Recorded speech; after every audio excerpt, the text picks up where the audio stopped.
Tarafına baktığımız zaman altının kaç Türk lirası olacağıyla ilgili ilerleyen dönemler içerisinde altında yukarı yönlü hareketler devam edecek mi şeklinde sorularınız var. Ons altın tarafında baktığımız zaman ons altının 1730 dolarlar civarından bir retest şeklinde aşağı yönlü düzeltmeler yaşadığını gördük. Beklentimiz 1730 dolar civarından tekrardan yukarı yönlü bu hareketine devam etmesi yönünde. Burada ilk etapta bizim beklentimiz 1805 dolar seviyesine doğru altında, ons bazlı altında yukarı yönlü hareketlerin devam edeceği yönünde. Benim için 1715 dolar üzerinde ons altının tutunması yukarı yönlü hareketlerin devam niteliği taşıyacağından dolayı 1715 önemli bir destek. Bu destek altında ons altın kapanış yapmadıkça bana göre ana hedefleri sırasıyla 1800 dolar ve yukarısında 1941 dolarlar seviyesine doğru gidecek bir yükselişin habercisi niteliğini taşıyor. Hala da ons altın tarafında yukarı yönlü beklentim devam etmekte. Haftalık bazda kanal aralığına baktığımız zaman ons altının 1755 dolar seviyesinden kapatmış olması, yani şuradaki 1858 doların altında bir kapanış yapması, 1758 doların altında bir kapanış yapması, buradaki gene aralığın 1750-1758 bantları içerisinde hareket edip bu hareketin tekrardan yukarı yönlü evrilmesi niteliği taşıyacaktır. İlk etapta 1758 dolar seviyesinde bulunan direnç önemli. Bu direnci takip edeceğiz. Bu dirençle birlikte kapanışların gelmesi bizleri 1805 dolara ikinci kanal yükselişi olan alana doğru yönlendirecek, hareketi başlatacaktır. 1730 bizler için hala önemli bir destek ve bu destek üzerinde yukarı yönlü kısadaki hedefimiz 1805 ve onun üzerinde 1941 dolar seviyesine doğru buranın yükseliş trendinin devam etmesi beklentilerim dahilinde sevgili dostlarım. Gram altın tarafına baktığımız zaman gram altındaki seviyelerin ons altındaki yükseliş beklentimizle birlikte dolar kurunda Merkez Bankası'nın yapmış olduğu sabit kur benzeri bir politikanın sürdürülmesiyle birlikte ons altın bazlı yükselişler etkili olacaktır diye gram altın tarafında düşünebiliriz. Şimdi gram altında sizlerle birlikte grafiğine baktığımız zaman şuradaki formasyonun yukarı yönlü kırıldığını izliyoruz.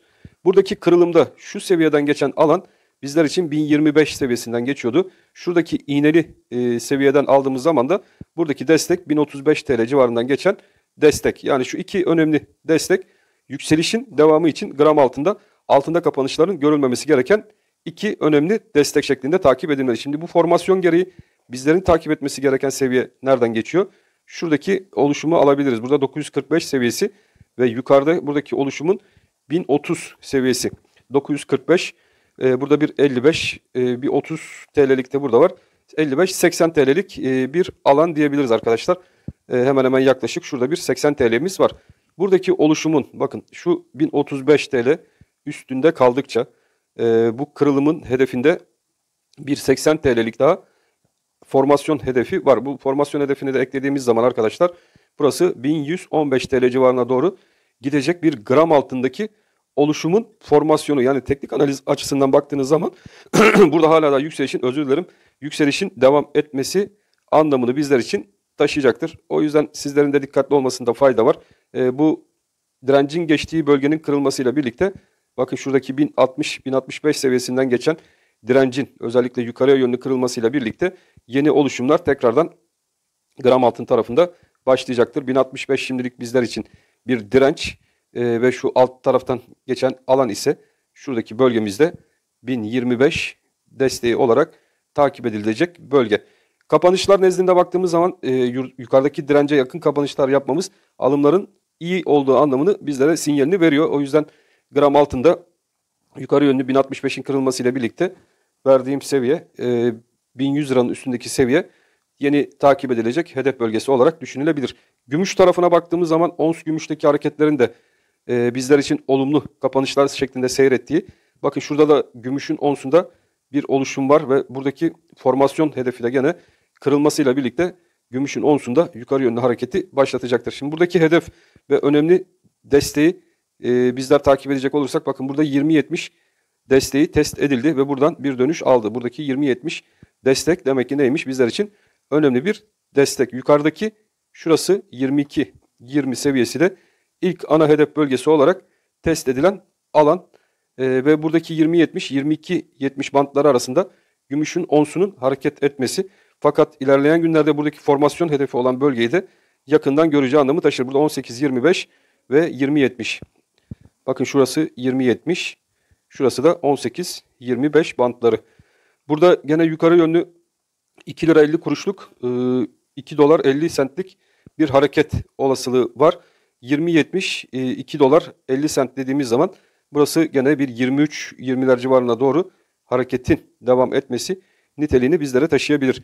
Bu da zaten bizlerin sizlerle birlikte çizdiği bakın şuradaki Fibonacci direnç seviyesine kadar bu hareketin ilk etapta gitmesi mümkün gibi gözükmekte. Yani şuradaki hareketi ana hedef bölgesini sizlerle birlikte takip edeceğiz.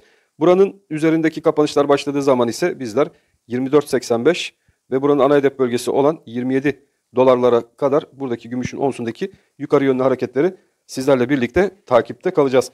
Gram gümüş. Gram gümüşe baktığımız zaman haftalık kapanışın gram gümüşte 12.87 civarlarından gelmiş olması benim için çok önemliydi. 12.70 üzerindeki kalışlar çünkü gümüşte yukarı yönlü hareketlerin tetiklenmesi için ve alımların daha da artabilmesi için önemli seviyelerde. Buradaki bant aralığımız gram gümüşte 12.70-13.40. İlk etaptaki şu bant aralığı takip edeceğiz. İlerleyen dönemlerde 13 lira 40 üzerindeki kalıcılıkla birlikte bizler 14 lira 10 kuruş seviyesine doğru gram gümüşte tekrardan yukarı yönlü hareketleri sizlerle birlikte takip edeceğiz. Bu 12.70 üzerinde kalındıkça ana hedef bölgesi 16 lira 42 kuruş seviyesine doğru gram gümüşte devam etmesini beklediğim yükseliş bazlı hareketlerin gelmesi gereken nokta. Fakat günlük ve haftalık kapanışlarla birlikte sizlere bu zaman zarfındaki aralıklardaki gitgellerin yaşanabileceği rakamları da gene paylaşacağım. Unutmayın grafikler canlıdır. Her gün kapanışlara göre bu canlı grafiklerde rakamlar da canlı bir şekilde değişebilir. Euro Türk Lirası tarafına hemen geçelim. Euro Türk Lirası'ndaki son durumu sizlerle birlikte inceleyelim bakalım. Euro Türk Lirası'nda son durum ne şekilde? Orada da haftalık kapanış 19 lira 33 kuruş civarından geldi. Euro Türk Lirası'nda 19 lira 33 kuruş seviyesi. Evet bizler için güzel, hala da yükselişin devamı için gerekli bir bölge. Bizler burada bir yükseliş trendimiz zaten var. Bu yükseliş trendinin aşağı yönlü kırılabilmesi için arkadaşlar şuradaki 18 lira 85 kuruş altında kapanış olması lazım. Buradaki kapanış gelmediği sürece bizler Euro Türk Lirası'nı takip eden sevgili dostlarımız 18.85 destek bölgemiz ve yukarıdaki ana hedef bölgemiz 20 lira 04 kuruş civarına doğru Euro bölgesinde yukarı yönlü hareketlerin devam edeceği beklentilerimiz mevcut.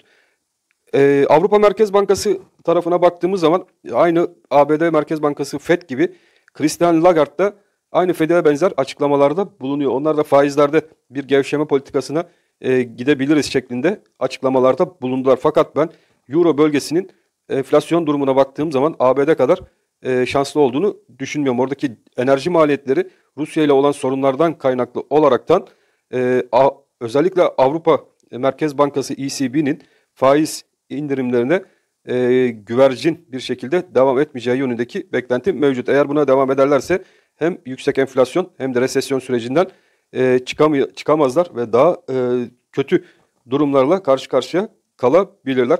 Burada kısadaki hedefimiz 20 lira 04 seviyesi. Euro'daki edilecek sevgili dostlarım 20.04 Euro için önemli olacak. Sterlin tarafına hemen bakalım. Sterlin Türk Lirası'ndaki son durum ne şekilde? Sterlin Türk Lirası'na baktığımız zaman sterlinde de haftalık kapanış 22 lira 50 kuruş seviyesinden geldi. Burada da hala daha durum olumlu. 22 lira 50 kuruş kapanışı haftalık bazda gelmesi gene önemli bir rakam.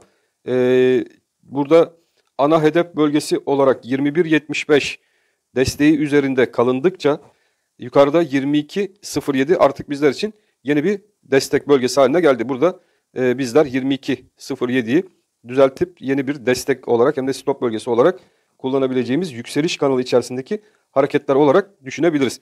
Bunun da hareketi kısada 23 lira 15 kuruş seviyesine kadar buradaki bant aralığının çalışması yönündeki düşüncem mevcut. Burada ana hedef bölgesi olarak da 23.63 direncine kadar yükselişlerin devam edeceğini düşünüyorum arkadaşlar. Sterlinde de yukarı yönlü hareket devam edecek gibi gözüküyor. 22.07 bölgesi, bakın şuradaki bölge 22.07, o yüzden bizler için önemli. Kırılmadıkça yukarıda şurada 23.15 bir hedefi var. Onun üstünde de 23.70 seviyelerine doğru bu yükselişi tamamlamasını bekliyorum. Sterlin Türk Lirası'nda olan Avrupa'da yatırımı olan arkadaşlarımız için hareket bu şekilde üçgen içerisinde yukarı yönlü devam edecek. Son görüntü de bu şekilde. Bitcoin tarafına bakalım. Hemen Bitcoin BTC USD paritesindeki son durum ne şekilde? Evet, burada Bitcoin tarafına baktığımız zaman orada bir haftalık kapanış bazında Bitcoin'de 16.512 civarlarından bir haftalık kapanış gelmiş. Bitcoin takip eden arkadaşlarımız için 15.000 seviyesi önemli demiştik ve oradan bir toparlama aldığını da görüyoruz arkadaşlar ve 16.500 dolar civarında Bitcoin'de kapanış gerçekleşmiş durumda. Şimdi Bitcoin'de burada bir yatay seyir grafik üzerinde çizdiğimiz gibi devam ediyor. Bunu daha kısa şöyle 4 saatlik bazda aldığımız zaman sizler de daha net göreceksiniz. Buradaki yatay aşağı yönlü hareket, bakın şu şekilde trendi çizdiğimiz zaman hala da yatay aşağı yönlü 4 saatliklerde bir düzeltme olmadığını görüyoruz. Bu düzeltme olabilmesi için bu trendin üstünde kapanışlar yaşanması şart. O da bizlere hangi rakamı veriyor? Bugün itibariyle baktığımız zaman 17.550. 17.550 üzerinde, yani şuranın üzerinde kapanışlar görmemiz şart. 17.550 üzerinde kapanışlar görmemiz şart ki Bitcoin'de bu yukarı yönlü hareketleri yaşayabilelim ve görebilelim. Şurada bir oluşum var, kısa vadeli bir oluşum. Burası da 15.500. Yukarıda eğer ki kırabilirse 16.500. Bakın bu harekette tam burada 17.500 veriyor. Evet, şurada 15.500.